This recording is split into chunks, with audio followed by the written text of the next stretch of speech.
दावा किया गया कि मुस्लिम जो वोट हैं वो 20 रूपी नोट की तरह तुष्टीकरण करने वाले पक्ष के खाते में वोट के तौर पर चुनाव के समय ट्रांसफर हो जाते, और जो हिंदू धर्म के वोटर रहे वो अलग अलग सिक्कों और नोटों के हिसाब से अलग अलग जातियों के रूप में अलग अलग पार्टियों के पास पहुंचे। लेकिन 2014 के बाद से तस्वीर बदली और हिंदू धर्म के जो वोट रहे वो 50 रुपए के नोट के बराबर समझ लीजिए कि बीजेपी के खाते में जाते रहे, उनके वोट के तौर पर ट्रांसफर होते रहे। लेकिन अब यह दावा किया जा रहा है कि बिहार में जो जाति जनगणना हुई है ये उसी नोट को अलग अलग रूप में अलग अलग पार्टियों के खाते में वोटों के रूप में ट्रांसफर करने की एक कोशिश है। विपक्ष की तरफ से नारा यह लगने लगा है जिसकी जितनी भागीदारी उसकी उतनी हिस्सेदारी, लेकिन कांशीराम के दिए नारे को बदलने को लेकर प्रधानमंत्री नरेंद्र मोदी विपक्ष पर जमकर बरसे हैं और उनकी तरफ से कई बातें कही गई हैं जिसमें प्रमुख ये है कि अगर हिंदू बहुसंख्यक हैं और उनकी भागीदारी सबसे अधिक, तो क्या सारी सहूलियतें सारी फायदे उन्हें ही पहुंच जाने चाहिए, या फिर ये कि जो सबसे ज्यादा जिन्हें आवश्यकता है इस समय वो गरीब हैं और उनका ख्याल रखने की जरूरत है।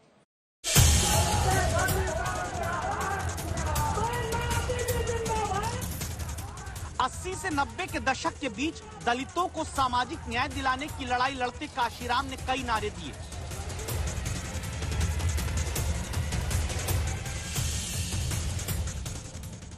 जैसे वोट हमारा राज तुम्हारा नहीं चलेगा, वोट से लेंगे सीएम पीएम, आरक्षण से लेंगे एसपी डीएम। तीसरा नारा अब याद करना आपको जरूरी है जिसमें कहा गया जिसकी जितनी संख्या भारी उसकी उतनी भागीदारी। वो दौर कांग्रेस के राज का था।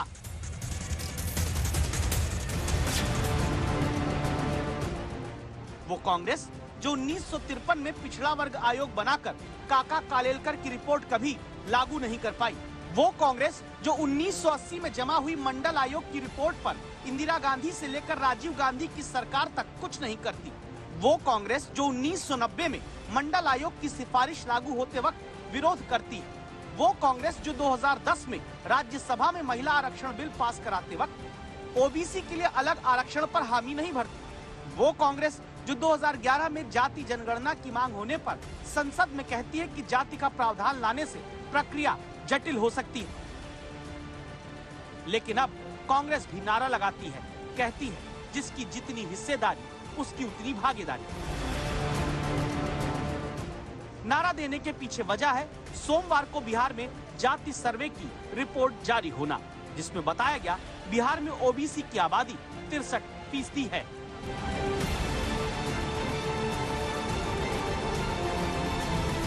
मुझे ये पता लगाना है, और एक बार मैं मन बना लेता हूं, मैं छोड़ता नहीं हूं, मुझे ये पता लगाना है ये ओबीसी हिंदुस्तान में कितने हैं, और जितने हैं उतनी भागीदारी इनको मिलनी चाहिए।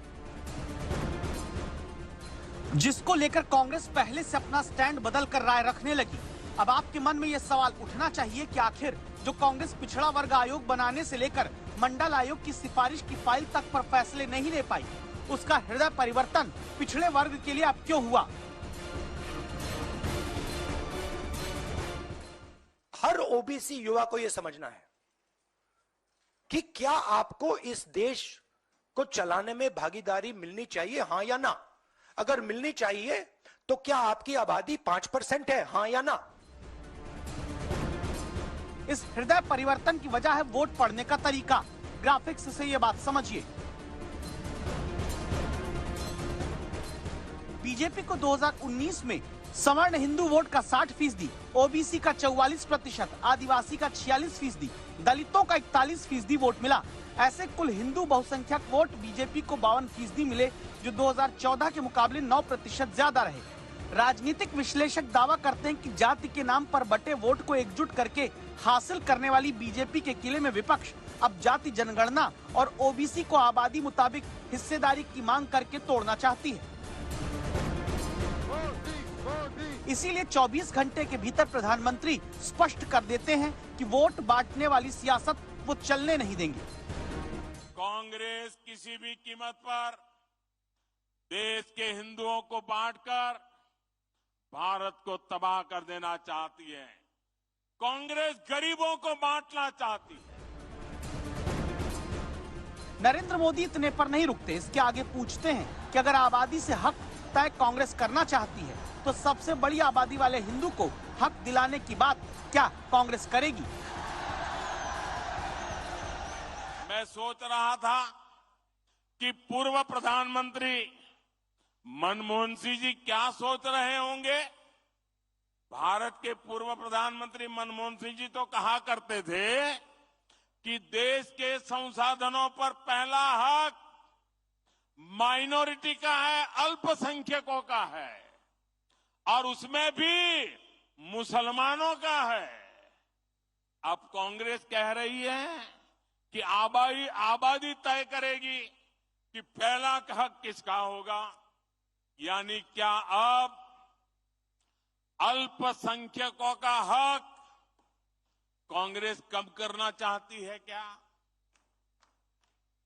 और आबादी के ही हिसाब से ही अब तय होने वाला है, तो पहला हक किसका होगा भाई?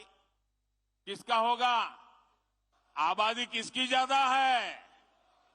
किसका हक होगा? जरा कांग्रेस वाले स्पष्टता करें। क्या आबादी के हिसाब से हक मिलेगा क्या? तो क्या अल्पसंख्यकों को कांग्रेस हटाना चाहती है क्या? तो क्या सबसे बड़ी आबादी वाले हिंदू अब आगे बढ़कर अपने सारे हक ले लें क्या? पिछड़ों की बात करके सत्ता में आगे आने की विपक्ष की इसी राजनीति के खिलाफ प्रधानमंत्री के बयान से तय हो गया कि जितना ओबीसी विपक्ष करेगा उतना हिंदू वोट एकजुट करने की रणनीति पर बीजेपी काम करेगी।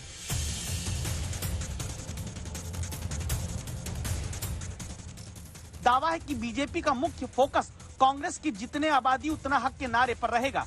बीजेपी किसी कीमत पर जाति गणना के नाम पर हिंदू वोट नहीं बंटने देना चाहती। इसीलिए आने वाले समय में हिंदुत्व के मुद्दे पर मुखर सियासत बढ़ेगी। जनवरी में राम मंदिर में प्राण प्रतिष्ठा कार्यक्रम के साथ मुद्दा आगे बढ़ेगा। उससे पहले देश भर के राम मंदिर में कार्यक्रम होंगे। हिंदू वोटों के ध्रुवीकरण के लिए समान नागरिक संहिता का मुद्दा तक फिर उछाला जा सकता है। विपक्ष कहता है कि पिछड़े ही देश की सबसे बड़ी आबादी है और आबादी के अनुरूप ही उन्हें सबसे अधिक अधिकार मिलने चाहिए। प्रधानमंत्री कहते हैं कि गरीब ही देश की सबसे बड़ी आबादी है और उन्हें अधिकार दिलाने के लिए वो लड़ते रहेंगे। अब सवाल है कि प्रधानमंत्री ने ऐसा क्यों कहा? पिछड़ी वोटों पर सबसे अधिक जो अधिकार है वो किसका होता है, वो किस तरफ जाने वाले हैं? और क्या प्रधानमंत्री के गरीबों को लेकर दिए इस वक्तव्य का मतलब ये समझा जाए कि जिस तरीके से विपक्ष कोशिश कर रहा है कि पिछड़ों की बात करके वो हिंदुओं को जाति में बांटे, उसी के विरुद्ध गरीबों की बात करके उस बंटवारे को रोका जा सकता है? छत्तीसगढ़ का जगदलपुर, प्रधानमंत्री का बड़ा बयान आया, सबसे बड़ी आबादी गरीब की है। मैं कहता हूं इस देश में अगर सबसे बड़ी कोई आबादी है तो वो आबादी गरीब है, और इसलिए मेरे लिए गरीब ही सबसे बड़ी आबादी है और गरीब का कल्याण यही मेरा मकसद है। इस रैली के करीब 5 घंटे बाद तेलंगाना का निजामाबाद, प्रधानमंत्री फिर बोलते हैं सबसे बड़ी कोई जाति है तो वो गरीब है। अगर आज इस देश की सबसे बड़ी कोई जाति है तो वो जाति गरीब है, और इन गरीबों की सबसे बड़ी जाति, उनकी सेवा, उनका कल्याण, उनकी प्रगति, यही सच्चा सामाजिक न्याय है। मेरे लिए तो जाति अगर कोई है, देश की सबसे बड़ी जाति कोई है तो गरीब है। विपक्ष जाति गणना के जरिए ओबीसी, एससी, एसटी, सवर्ण के साथ सैकड़ों जातियों के रूप में देखता है। तब प्रधानमंत्री कहते हैं अगर कोई जाति सबसे बड़ी है वो गरीब की है। हक की बात करनी है तो मैं कहूंगा कि इस देश के संसाधनों पर पहला हक भारत के गरीब का है। गरीब चाहे वो दलित हो, गरीब चाहे वो पिछड़ा हो, गरीब चाहे आदिवासी हो, गरीब चाहे सामान्य वर्ग से हो, हमें सबसे बड़ी जाति मेरे लिए गरीब है। हमें गरीब की चिंता करनी है, हमें गरीब का जीवन बदलना है। कांग्रेस देश के लोगों में आपसी खाई बढ़ाना चाहती है। सवाल उठता है कि जब नीतीश कुमार से राहुल गांधी तक, लालू तेजस्वी से लेकर अखिलेश तक ही नहीं बल्कि देश के कई राज्यों से लेकर बीजेपी के सहयोगी तक जाति गणना की बात कर रहे हैं। जैसे बीजेपी की सहयोगी अपना दल एस की प्रमुख और केंद्रीय मंत्री अनुप्रिया पटेल जाति जनगणना जरूरी कहती हैं। बिहार के बाद कर्नाटक में जाति गणना के आंकड़े सार्वजनिक करने की डिमांड होती है। मध्य प्रदेश, राजस्थान में कांग्रेस वादा कर रही कि सत्ता में लौटकर जाति गणना कराएंगे। महाराष्ट्र में कांग्रेस ने जाति सर्वे कराने की मांग शिवसेना बीजेपी सरकार से की। ये सारी कवायद इसलिए ताकि विपक्ष के मुताबिक आबादी जितना हक तभी मिलेगा जब आबादी का सही आंकड़ा होगा। लेकिन प्रधानमंत्री कहते हैं जाति मत देखो, गरीबी ही सबसे बड़ी आबादी है और उस आबादी को सामाजिक न्याय दिलाने में प्रधानमंत्री कहते हैं कि वो जुटे हुए हैं। मोदी ने पिछले 10 साल में सारी योजना ऐसी बनाई ताकि गरीबों में एक आत्मविश्वास पैदा हुआ है। और मेरे लिए तो इस देश का गरीब यही सबसे बड़ी जाति है, यही सबसे बड़ी बिरादरी है। अगर गरीब का भला हो गया, देश का भला अपने आप हो जाएगा। प्रधानमंत्री जिस गरीब को सबसे बड़ी जाति बताकर सबसे बड़ी आबादी तक बताते हैं, उसका वोट भी बीजेपी हासिल करती आई है। 2014 के मुकाबले 2019 में बीजेपी के पास अपर मिडिल क्लास का 6% वोट बढ़ा, मिडिल क्लास का 6%, लोअर मिडिल क्लास का 5% वोट बीजेपी के लिए बढ़ा। लेकिन दावा है कि गरीबों का वोट 12% तक बढ़कर बीजेपी के खाते में आया।